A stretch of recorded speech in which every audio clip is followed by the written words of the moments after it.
Yesu yebazibwa omulungi. Olwotwala kutunga kye bayita amafuta, the anointing, okay? Amafuta ge gakutula ebikoligo. Bayibuli nga beegera mu kitabo kya Isaya essula 10 olunyiriri olwa 27.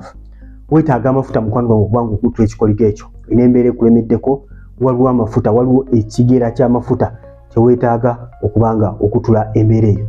Era wonaba okifunye mukwano gwange ojja kulanga embeera eyo tewali yadde time yonna kijja kubanga kikola kikutuka. Tulina amafuta nga mirundi ng'ebiri. Tulina amafuta ag'obuweereza. Weetaaga okubanga mukwano gwange ofukibwako amafuta okusobola okubanga oweereza nga Dawudi bwe yafukibwako amafuta okubeera kabaka wa Isirayiri. Waliwo amafuta ge weetaaga mukwano gwange okubanga ofuna breakthrough. Amafuta ge weetaaga okubanga okutula ekikoligo ekyo, okubanga okutula, okubanga mukwano gwange osomoka embeera eyo ekulemeddeko. Ngambi waliwo amafuta ge weetaaga nga kabona okuweereza Mukama, okufukako amafuta ng'osobola okwogera ekigambo ekyo ekitransifominga obulamu bw'abantu. Amafuta ge weetaaga okubanga orepresentinga Yesu mu buweereza mu ofiisi yonna Mukama Katonda gy'aba akusimbyemu okubanga omuweereza. Waliwo amafuta ge weetaaga mukwano gwange okubanga weekutulako enjegere z'omulabe Sitaani, ekikoligo. Omulabe Sitaani kyakola ki? Kyakusibamu. Amafuta ge weetaaga mukwano gwange.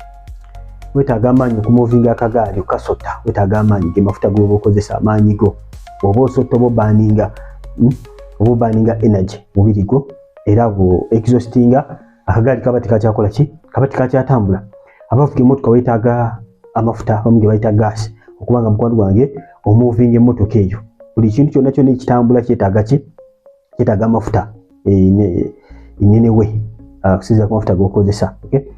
Naye mukwano gwange naawe ng'omwana wa Katonda weetaaga amafuta osobola okubanga otambula mu nsi ey'omwoyo. Weetaaga amafuta kubanga ova mu mbeera. So weetaaga okubanga tutunuulira amafuta. Yesu yayogera n'abayigirizwa be mu kitabo kya Bikola by'Abatume essula esooka olunyiriri olw'omunaana yabagamba tebava mu kisenge ekya waggulu nedda bamulindirire bamale okulisiivinga omutukuvu. Yabagamba you shall receive power when the Holy Spirit comes on you and you shall be my witnesses in Jerusalem, Judea, Samaria and all the ends of the world. Nti nno tebava mu kisenge ekya waggulu wabula bakole ki? Balindire Omwoyo Omutukuvu bw'anajja banaakola ki? Bajja kufuna amaanyi. Bajja gafuna ddi? Omwoyo Omutukuvu bw'anaamala okubakkako. Awo balyoke babeere abajulirwa be. N'abawagizi balyoke bagende babuulire enjiri mu Yerusaalemi, agambye mu Samaliya, mu Yudaaya ne mu bitundu byonna okwetooloola ensi. Waliwo amafuta ge weetaaga mukwano gwange, ebintu okusobola okuba nga bishiftinga mu nsi ey'omwoyo. Ebintu tebyekola byokka. Nabagamba mu nsi ey'omwoyo currency gye tukozesa bagiyita sacrifice. Kati saddaaka eyo mukwano gwange yereeta amafuta. Saddaaka gy'owaddeyo yereeta amafuta agenda okuba nga gakwongerayo. Abayigirizwa saddaaka gye baawaayo okubanga balisiivinga amafuta baalindirira Yesu okumala ennaku 10 okubanga bafukako Omwoyo Omutukuvu. Mu kifo kimu nga tebavuddeewo. Kati gwe mukwano gwange asuubira okubanga ogenda kubanga obaako by'okutula naye ng'obikutulira mu bunafu nga teweewaddeyo maaso ga Katonda, togenda kubanga olega ku mafuta gano. Gambye waliwo amafuta Mukama g'atuwa kubanga Mukama Katonda atuwa offices ez'enjawulo ze tulina okubanga tuweerezaamu. Era mu office ezo bye birabo by'aba atuwadde okusobola okubanga tuweereza omubiri gwe ogwa Kristo. Ebirabo ebigirako amafuta gaabyo agasobola okubanga firifiringa office Mukama Katonda gy'akuwadde. Okay? Naye mukwano gwange nga gw'omukkiriza, Bayibuli nga bw'egamba mu Luka 10:19 teyawadde amaanyi n'obuyinza okulinnya ku misota n'enjabi ez'obusagwa na buli maanyi ga mubi tewali kirwako lubi n'akatono. Ekyo mukwano gwange kikyo ng'omwana wa Katonda. Sitaani tasaanidde kwegulumiza mu area yonna ey'obulamu bwo. Gwe ng'omwana wa Katonda olina access ku mafuta, olina access ku buyinza. Obuyinza buno okubukomako mukwano gwange weetaaga amafuta. Lwaki tugenda twogerako ofuna otya amafuta gano era mukwano gwange gagenda kubanga gakubenefitinga katya. Abandi ab'emikwano ze Brother Steven ebagiyita Chosen Generation ndi mulokole bakwendo channel tuddamu birooto n'okuyiga ku topics endala eziri meja. Buli mulokole channel ogyetaaga, buli mwana wa Katonda zoba toli mulokole ni channel okola ki ogyetaaga. So obanga oli pya subscribing akona kade bukona kade selecting all ona kikola ekyo kya kubanga ku notification buli wenda abanga ntaddeyo video message ni liking nga batuyongerayo. Now kyolina okutegeera ng'omwana wa Katonda Mukama Katonda ayagalira ddala okubanga mukwano gwange ova mu mbeera eyo. Mukama anakuwala nnyo bw'alaba abaana be mu butuufu nga yabawa buli kimu kyonna. Balina access ku by'okulwanyisa ebwakabaka bwa Katonda, balina access ku maanyi n'obuyinza, naye nga mu butuufu bayo batudde butuuzi bakomplaininga. Omulabe Sitaani n'akuba wano, omulabe Sitaani n'akuba wali, omulabe babeera mu complaininga buli kaseera. So ofuna otya amafuta mukwano gwange agagenda okubanga gakwongerayo. Ekisookera ddala olina okutegeera nti amafuta gava mu kubeera na Yesu, amafuta gava mu kunoonya Katonda, amafuta gava mu kusasula kye tuyita omutango. Akayimba ke tuyimba, mutango yagujjawo, ebibi yabyetikka, ebbanja yalisasula, ekitiibwa kimuddire. Mutango ki Yesu gwe yajjawo? Omutango gwaffe ogw'ekibi ogwali gustandinze wakati waffe ne Katonda, nga gutulemesa okuyingira ewatukuvu w'awatukuvu, nga gutulemesa okuyingira obwakabaka bwa Katonda, nga gutulemesa okuyingira maaso ga Katonda, nga tuyingira maaso ga Katonda tulabika nga aboonoonyi. Mutango n'agujjawo. Tulina access ku bwakabaka bwa Katonda, tulina access ku ggulu, tulina access okuba Katonda atula munda muffe ate n'akola. Bible egamba do not grieve the Holy Spirit. Kitegeeza nti gwe nga gwe omwana wa Katonda olina okucreating environment amafuta megagenda okuba nga gooperatingira, omwoyo mutukuvu bagenda okuba nga operatingira. Amafuta agakutula ebikoligo, amafuta ag'okuweereza gonna gava ku Katonda, gava ku Katonda. Omwoyo mutukuvu ng'atudde munda mu ggwe nga operatinga, naye n'omwoyo mutukuvu okoperatinga kiva ku ngeri mukwano gwe gye weewaayo ng'osasula omutango. Okay? Omutango gw'osasula amafuta ogenda okutambuliramu. Naw tuddeyo ku byokulabirako bye tulina mu Bayibuli. Ekisookera ddala Mukama waffe Yesu omutandisa w'okukkiriza kwaffe okw'endagaano empya, obadde tumanyi nti nga tannabadde okutandika obuweereza bwe yamala okujjula omwoyo mutukuvu nga bamaze okumubatiza, n'eggulu ne libikkuka, eddoboozi ne liwulirwa ligamba ono ye mwana wange, yavaawo omwoyo mutukuvu n'amuliidinga mu ddungu kubanga akemebwa Sitaani. Naye olowooza yali akemebwa Sitaani kyokka? Nedda mukwano gwange, tukimanyi buli nnyo mu kusaba n'okusiba mukwano tubeera twambazibwa amaanyi. Yesu nga tannaba kutandika ministry ye yawula okumala ennaku 40, 40 days nga talina kye yatandise. Ennaku 40, ennaku ezo zaali za kubanga mukwano gwange apuutinga omubiri gwe into subjection. Jjukira yali fully human and fully God. Tegeeza omubiri gwe yalina okubanga mukwano gwe gusasula omutango, gusobola okubanga aguteeka mu mbeera yasobola okubanga mukwano gwange aweerereza mu Mukama. Naye omukwano gwange olina okubanga oteeka omubiri gwo into subjection. Musa yamala ennaku naye 40 nga Yesu, nga yeeyawudde ng'ali ne Mukama Katonda ng'amuwa amateeka, yasogamba mu lunaku lumu, n'ekyatwala ennaku 40 ng'ali ne Katonda, era yavaayo ng'obwenyi bwe bwakaayakana, ng'ekitiibwa kya Katonda kirabisibwa lwaki? Ng'amafuta g'alina mukwano gwange mayitirivu nnyo. So amafuta gava mu kubeera kwa Mukama.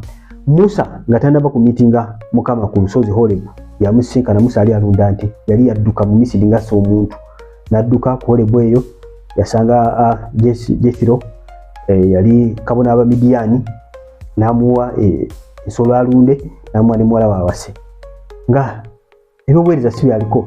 Naye bwe yasisinkana Mukama ku lusozi Horebu, mukwano gwange okuvaawo obulamu bwe ne bukyuka. Mukama n'amwambaza amaanyi, n'amuwa amafuta. Awo wennyini Mukama kennyini akola ebyamagero, n'amugamba teke omukono gwo wansi, n'agugyawo nga gukyuse. Wennyini Mukama n'amukolerawo n'ebyamagero, n'amulaga obubonero. Yavaawo ng'obulamu bwe bukoze ki? Bukyuse. Amafuta gogenda okutambuliramu gagenda kudipendinga ku how long will you stay with the Lord. How long will you stay with the Lord. Kyentegeeza mukwano, omutango gw'osasula mu kunoonya Mukama ge mafuta gogenda okubanga okola ki? Otambuliramu. Babuli eyogera etya mu kitabo kya Yakobo essula 4:8, musemberere Mukama naye anaakola ki? Anaabasembereranga. Mukama waffe omulungi yeebazibwe. Kitegeeza nti Mukama Katonda bw'akusemberera bingi ebigenda okukyuka. Mukama Katonda bw'akusemberera, that is the transformation ge mafuta gogenda okubanga ofuna. Ewatali mutango tewali mukwano gwange kufuna mafuta. Amafuta bagagula na ssente, kana agensi wayo ssente zo ne bakuwa amafuta gogenda okubanga operatingiza. Obanga oli wakuvuga kagaali mukwano gwange, wetakubanga era artist omubiri gwo ogwadde emmere, ogwadde amaanyi, ge mafuta gogenda okubanga okozesa. N'emirimu gyaffe gino egya bulijjo wetakubanga mukwano gwange olodiza omubiri gwo osobola okubanga okola ki? Okola emirimu egyo. Naye mu nsi ey'omwoyo ate muna emmere tekola nnyo. Mu nsi ey'omwoyo, omwoyo gwo, omwoyo atula munda mu ggwe, oba omwoyo gwo olina okukonekitinga n'omwoyo gwa Katonda, ge maanyi g'okola ki? G'opalitingira mu si maanyi ga mmere. So mukwano gwange, omutango gw'osasula ge maanyi g'ogenda okutambuliramu. Bangi they wish that babeerawo ne bawishinga, I wish Mukama Katonda ankolera kino, I wish singa kino kinvaako, I wish singa kino kikutuka. Ne Mukama Katonda agamba, I wish singa okola kye nakugamba, I wish singa oyambala amaanyi n'obuyinza, I wish singa olekerawo okwesaasira mukwano gwange n'osalawo okunoonya Katonda. Omutango ogusooka amafuta engeri gye gajjamu, kusiteyinga na Yesu, kunoonya Mukama obudde obumala, ogenda mu ssaala mukwano gwange, ogenza okusaba. You stay with the Lord long enough. tulina obuzibu nti abalokole ennaku zino engeri gye twagala nnyo okuba emizimu mu kifo ekyoku spending obudde bungi ne Yesu obudde obusinga obuspendinga ku mizimu. Fire alinga fire ninga ne fire taliimu nga Pastor Tom bagamba ne fire takola ki taliimu. Nyago kutegeeza mwana wa Katonda fire ava mu kustayinga ne Yesu ekimala amaanyi ago we gava agakutula ki ebikoligo. Bw'obanga oli mulokole buli kaseera fire ne mukwano ne fire gwokuba jja mukuba mwaka gugweko n'embeera tekola ki ng'embeera tekyuka gwe ekyo tekirina kyekyogera gy'oli kamafu bulungi ebazibe nnyo. Yesu tugenda kuyita fire emizimu gigenda kutambula emizimu gigenda kudduka ne fire ava mu Yesu fire ava mu kunoonya Katonda watali Katonda tewali ki tewali fire. So mukwano wange spending obudde obumala ng'onywa amaanyi spending obudde obumala mu kigambo kya Katonda beera muntu ajuziddwa omwoyo mutukuvu ate ng'ojuziddwa ekigambo kya Katonda bw'onaava omukwano wange ojuziddwa omwoyo mutukuvu ojuziddwa ekigambo kya Katonda ogenda kukola fire agenda kujja. Bw'oba ogenza okusaba mukwano gwange tospendinga budde bungi mu ssaala yo ng'oli ku fire yekka spending obudde bumala ng'oli ne Yesu beerako ku bigere bya Yesu omugambe Mukama Katonda nze Yesu noyogerako nange wuliriza kyagamba beerawo ng'akujjuza amaanyi Mukama waffe omulungi yeebazibwe kola schedule ennungi funa obudde bw'obeera ku lutalo mukwano gwange toleka olutalo bonaliko olutalo bajja kukuwangula naye mukwano gwange weetaaga sosi weetaaga ekyoto kye kigenda okubanga mukwano gwe kikuwa fire omulungi osobole okukola impact mu nsi ey'omwoyo. Mukwano gwange olina okuyigirizibwa okusaba otayiga kusaba ojja genda kutalo okoole fire olutekawuula ng'ate wasuza oyita ki fire. Amaanyi tegali mu kuleekaana nnyo nedda amaanyi gali mu ki mu mwoyo mutukuvu si lw'amaanyi si lw'amuyinza wabula laki lw'omwoyo wa Katonda. So gy'okoma okuspendinga obudde omala n'omwoyo mutukuvu ojja spendinga obudde butono nnyo ku mizimu. Yesu yaspendinga obudde bungi nnyo mu ssaala ozaalinga ayita fire mu ssaala yabeerangamu fire emizimu gyegindi nedda.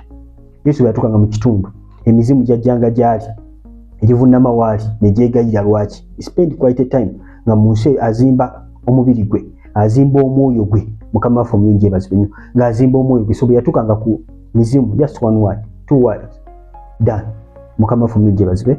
Naye mukwano gwange bw'otyo bw'ogenda okutambula sigambe muno lekera okusaba mukwano gwange kino nakakyogera emirundi giwerako ddala sigambe mukwano gwange lekera okuyita fire sigambe mukwano gwange lekera okulwa n'olutalo tolina bugenda kuwangula olina okulwa n'olutalo mu nsi ey'omwoyo naye olina okukitegeera mukwano gwange nti okutalo otaliko plan mukwano gwange lugenda kukooya bukooya you going to wear yourself out okoowe Mukama waffe omulungi yeebazibwe. Naye olina okubanga mukwano gwange osaba ebifuna ogenda kubanga ofuna otya amafuta sokera tugambe olina okubanga osasula omutango gwegulwa number 1 olina okubanga mukwano gwange obeera ne Yesu the presence of God the presence of Jesus yegenda okubanga mukwano gwange goba emizimu mu linnya lya Yesu naye si buli mutwe nayogera erinnya lya Yesu waliwo n'abavubuka mu Bayibuli bagezaako okugoba emizimu mu linnya lya Yesu ne gibataagula ne gibakuba bubi nnyo backfiring mu linnya lya Yesu Paul gwabuulira bagoba gamba Paul tumumanyi ne Yesu tumumanyi gwani. In other words tetukulabako mafuta kubanga emizimu gigogonizing anointing very fast tubulaba jjajjanga ne gibowinga eri Yesu ne givunnama nti oyagala tozikirizanga n'obudde bwaffe tebunaba lwajjali gimulaba ekimuliko.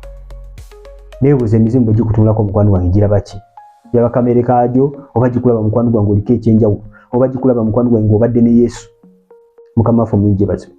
Oba mukwano gwange olina Yesu munda mu gwe oba mukwano gwange olina amafuta emizimu giba gikulabira gikutuka buli gwe basindika guba gutyo gwa mu muliro yonna gijja gikankana giba gityayo lwaki kubanga mukwano gwange oli w'amaanyi mu nsi ey'omwoyo. Kola okusalawo olunaku olwaleero okubanga mukwano gwange onoonya Katonda. Bayibuli egamba mu kitabo kya Yeremiya essuula ndowooza ya 29:13 yes Yeremiya 29:13 Bayibuli egamba nti bw'onoonya Katonda n'omutima gwo n'olikola ki olimulaba when you seek him with all your heart. Abamunoonya Mukama naye omunoonyako bya just oliawo toli serious nawe kya toli serious osuubira ogenda kufuna amafuta ogenda kufuna amafuta agagenda okuyamba okukutula ekikoligo ekyo agenda okukutula sootayi eyo agenda okuyamba okweyongerayo agenda okuyamba okwekiseringa mu nsi ey'omwoyo agenda okuyamba okuweereza Katonda nga toli serious. Amafuta aganoonyezebwa abo bagenda funibwa abo abali serious abanoonya Mukama with all their hearts. Bayibuli egamba musembere Mukama naye n'abasemberera kitegeeza mukwano gwange olina okubanga attention yo yakunoonya kumanya Yesu. Kugambye mukwano gwange obanga oli muntu aspendinga obudde bungi ng'olwa n'olutalo naye ng'ospendinga budde butono ne Yesu ojja kulwa n'olutalo okoowe okutuke you wear yourself out lwaki amafuta tewakola ki tewali. Spending obudde ku lutalo ne spending obudde obumala mukwano gwange ng'onoonya Yesu ng'onoonya okubeerawo kwe kubanga okubeerawo kwe kwekola ki kwe kudisplacing amaanyi g'ekizikiza. Remember omwana wa Katonda emizimu tegikutya gitya Yesu gitya presence ye yokuma okubeera ne presence ya Katonda yokuma mukwano gwange okubanga mukwano gubeera threat mu nsi ey'omwoyo yokuba okubanga olekana bulekani nenga mukwano tolina kubeera kwa Mukama yokuma okubanga mukwano gwange emizimu nayo gikubanga bigikusekerera okuba fire nga gigamba kuba nnyo fire naffe tujja kukolako Mukama ffe byebazibwe nnyo so mukwano gwakola okusalawo kulungi okubanga onoonya amafuta tugambe ekisokera ddala engeri y'okubanga tufunamu amafuta kuba kusasula mutango under that mukusasula omutango kubanga tunoonya Yesu okunoonya okubeerawo kwa Mukama ekyokubiri mukusasula omutango mukwano we have to die to self okufa eri okwagala kwaffe yakiyita bwentyo dying to self Mukama ffe mulungi yeebazibwe nnyo okufa eri omubiri guno Bibuli tugamba mu kitabo kya Luka 9:23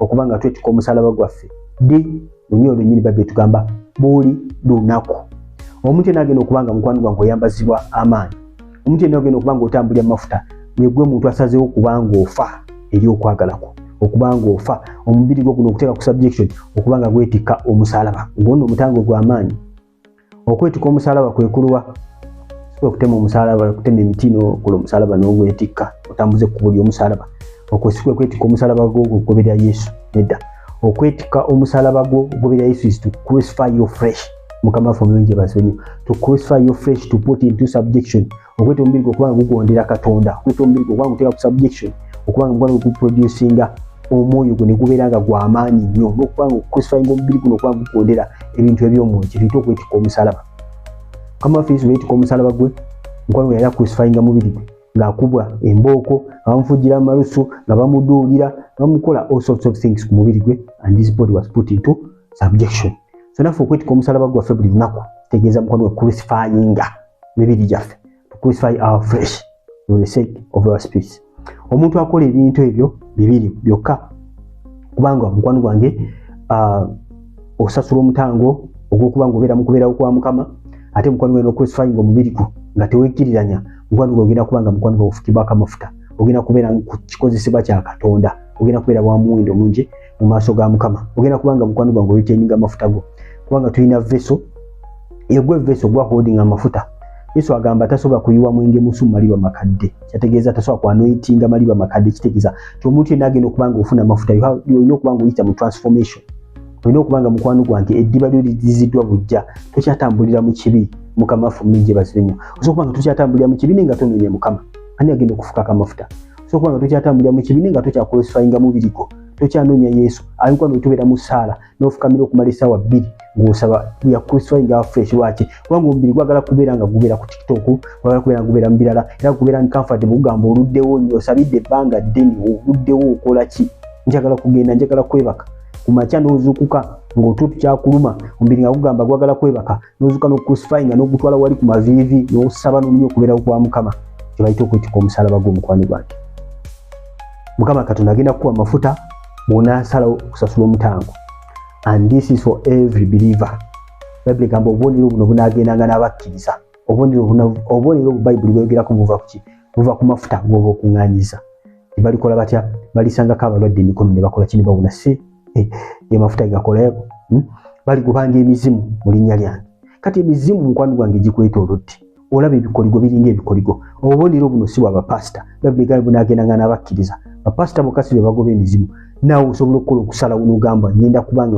nfuuka ekikozesebwa okubanga nfuuka ekyobulabe eri obwakabaka bwa Sitaani ngenda ku displacing emizimu ngenda kulekerawo okwesaasira ngenda kusasula omutango enjawulo eri wakati wo ne pasita wo eri mu kusasula mutango mukwano gwange oyo pasita gw'onoonya mukwano gwange manya nti yasasula omutango nawe ng'omwana wa Katonda fine walabira Mukama Katonda byagaba naye ate buli mwana wa Katonda ayina capacity okugenda mu nsi ey'omwoyo naaba nga asobola okuba nga displacing emizimu kubanga oli yeekaalu ya Katonda toli yeekaalu yaki ya mizimu buli mwana wa Katonda yenna alina capacity okubeera ne authority ku Sitaani n'emizimu gye gyonna okubeera n'amaanyi n'obuyinza nyakyogera bwetyo eri Sitaani n'obwakabaka bwe bwonna mu buli mwana wa Katonda kuba ffenna Yesu yatufuula abaana ba Katonda ekirala Mukama Katonda agenda kukuwa amafuta naye ate mukwano gwange okumugondera spiritual obedience kigenda okuyamba mukwano gwange okukuuma amafuta go Mukama Katonda sokufukako amafuta leero ate ekya notamugondera amafuta ne gakuggyibwako mukwano gwange slowly by slowly n'oluzinga amafuta go. Okay, kubanga amafuta gagwerera, amafuta gafuumuka, mukimanyi bulungi nnyo. Amafuta bogabaninga gakola ki? Gatambula. Ndikamye story Yesu yawa eri abuwala, the 10 virgins, the 5 fools and the 5 wise. Bonna baali babaniza amafuta gaabwe nga beebase. Bati abagezigezi bo balinawo amafuta ag'enjawulo. Era bawulira Yesu ng'akonkona omugole ng'akonkona. Tawaza bazongera mbongezi mafuta. Bano abasiru babaninga amafuta gaabwe ge baali balina. Omulokozi agenda okujja amafuta gaabwe gaggwerera gonna gakola ki? Gaggwamu. Kitegeeza nti ffenna ng'abalindira omugole tulina okubeera nga tulina amafuta gaffe ng'etawaza zaffe zikola ki? Ng'etawaza zibaninga. Omugole agenda okujja mukwano gwe ng'olimu abo abagezigezi. Bangi nnyo abagenda okuba nga bafukibwako amafuta naye bangi abagenda okuba nga bagaluuzinga. Batuuke maaso ga Katonda ng'etawaza bwe tezikola ki? Nga tezaaka nga zaazikira dda. Omusajja bamutaani eno Yazid Samson yalina amafuta. Omusajja oli nga bw'alugira ku lutalo Mukama yali yamufuula kyakulwanyisa, yamuleeta ku nsi eno nga kyakulwanyisa. Olebera Katonda byagaba direct kuva mu ggulu. Samson yali kirabo eri abaana ba Isirayiri okubanga mukwano gwange kuba abalabe baabwe amafuta ge gaali mu nviiri. As long as agondedde Katonda ng'enviiri ze kweziri alina amafuta. Don't imagine just here naye baazisalako n'aluuzinga amafuta ge gonna. Kyali kyama bamugamba toyogera bwe yayogera n'atagonda amafuta ne bagatwala. Ebyamutulako tubimanyi bamutungulamu amaaso nabanga takyalaba. So ani omulala yaluzinga amafuta ge yali Sawulo bamufula kabaka n'atagondera Katonda, disobedience. Kama yamugamba kuba ekibuga zikirize buli kantu konna, neerondera abakyala n'endiga ensava, n'atagondera Mukama n'aleeta nawa saddaaka n'alowooza nti nno Mukama Katonda ajja kusiima saddaaka okusinga okumugondera. Mukwano gwe gondera Katonda okusinga okuwaayo n'okukola ki? Byonna Mukama agenda kubisiima naye singa gondera Mukama Katonda kyakola ki? Kyagamba. Bible egamba for obedience is better than what? Sacrifice. So ekigenda okuba nga kikuma amafuta go anointing yo Mukama gy'akuwadde bwe bugonvu bwo. Mukama agenda kukutunuulira n'akatono kaketwasitiize nako. Agenda kukuwa amafuta, agenda kusooka kuwa katono atunuulire engeri gy'oprogressingamu n'ekyo ekitono kyakuwadde.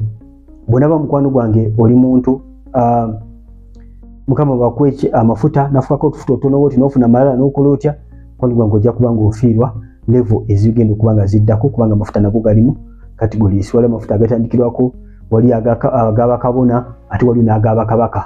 Kabaka yogera ekigambo kimu nga bulaba Yesu is the king of kings. One word for a demon and it is gone. You have such people mu buweereza nga gwe gy'omalira omwaka mulamba ng'oli ku fire. You meet him one word, the demon is gone. Difference eri luddawa. Mafuta yatandika mpola mpola, nabeera mwesigwa mu kitono, n'anoonya Mukama with all his heart. Mukama n'amufukako amafuta, Mukama n'agenda ng'amwongerayo paka omusangidde awo omwagalira. Naye Mukama Katonda asobola okukuwa amafuta mukwano gwange noba ng'oshaking emizimu gyonna, noba ng'oshifting ebintu mu nsi ey'omwoyo ewammwe yonna, amasabo ne gavaayo, abantu ne balokoka, n'obeera watchman w'ennyumba yo nga tewali muzimu yadde okusala ku bbaatiri mukwano gwange. Lwaki? Kubanga mukwano gwange olina amafuta. So kola okusalawo olunaku olwaleero, sasula omutango, olekerawo okwewolereza, weetika omusalaba gwo, ogoberere Yesu kiro misana, onoonye Katonda, ogenda kubanga mukwano gwange ofuna amafuta. Amafuta ga buli muntu yenna. Ebirabo eby'enjawulo gye biri mu ofiisi ez'enjawulo, eby'obusumba, eby'okukola ebyamagero, ebyabannabbi, aboogera mu nnimi, abasomesa b'ekigambo, the fivefold ministry, ebirabo ebyo gye biri. Naye ate amaanyi n'obuyinza eri sitaani ya kanisa yonna azirunga azo osazeewo okusasula omutango, onoonye Yesu ate omugondere. Nolwe ebigambo ebyo Mukama Katonda bampeera omukisa. Byogera mu kitabo kya Zabbuli nti buziba. Zabbuli ana mu 2:7 eyo. Buziba akoola buki? Buziba. Yonako mugende buziba mu Katonda, yogenda okubanga omukwano gwange ebintu by'opalitingira muki? Buziba. Yonako okubeera omunafu mu bintu bya Katonda, yogenda okubeera mukwano gwange tawaza yezikira. Omulokozi atuuke n'okujja ng'ogikoleeza tekola ki? Eyaka. Tewali agala kintu ekyo kubanga kimutuka. Kuba olimpia subscribe ng'okonekade ne bagiyita Chosen Generation nga tuyiga ku buli kintu kyonna wano. Tetulaba nga kiri important okubanga tuyiga ku abaana ba Katonda. Subscribinga kona kade ogenda kubanga oyiga bingi ng'omwana wa Katonda. Kubanga netaza okubanga tujoininga ku WhatsApp group yaffe, ojagiraba mu comment esooka awo. Weereza message ku enamba gy'ojoininga WhatsApp group, yabatugata kuweereza ku just message yokka gy'ojoininga, toweereza ku bintu birala. Namba eri very busy. Weereza ku message yokka eyo gy'atugata ku WhatsApp group, oyige okuweereza Katonda. Kigenda kuba kirungi nnyo naye okusaidia yo. Nakolaka video akayigiriza briefly mu bufunze engeri gye tulina okubanga tusabamu. Mukwano gwange olina okuyigirizibwa okusaba. Abayigiriza baali basaba naye bagenda olaba byabwe tebikola ne bagamba Mukama waffe Yesu ffe tuyigirize okusaba. Nabagamba bamusaba sabenga bwe muti. So kwani kitegeeza nti olina okubanga oyigirizibwa okukola ki engeri gy'olina okubanga osaba. Olina kusaba gafula. Okay? So kona wano waggulu ojja kulaba ka video kali awo waggulu kakoneko. Kakoneko nako nakojja kubanga oyiga engeri gy'olina okubanga okola ki osaba mukali awo waggulu awo kona awo ka video agenda okubanga kaddako. Ayi mukwano mubeere bulungi mweraba.